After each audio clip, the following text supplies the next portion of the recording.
The Word of God is never just a matter of an historical narrative. It doesn't simply relate an event that happened 2,000, 3,000, however many thousands of years ago, and it's simply dead letter on the page. The Word of God is always living and always applicable to us in our life today.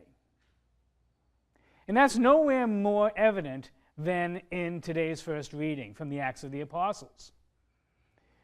In what seems to be a simple anecdote from Paul's ministry, Paul and Luke and the entire entourage going out of the city gates to find a place to pray and preaching to the women who were plying their wares out there. We hear of Lydia, a dealer in purple garments, who was sitting there outside the city gates, outside on the outskirts. But she was captured by Paul's preaching. Her heart was opened to the gospel. And as a result, she invited Paul and all of his companions to come back into her household. This isn't just a matter of being invited into a house with 4 walls and a roof and a bed to sleep in.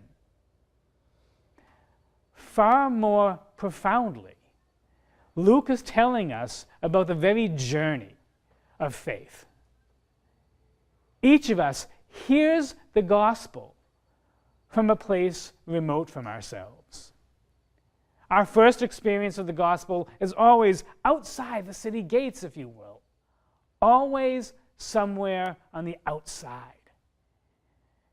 But when it touches our heart, when we allow it to enter into us and to bear fruit in our life, it gets deeper and deeper and deeper, and more profound and more personal, so that ultimately we invite the Word of God into our house, where we live most deeply in ourselves, our heart.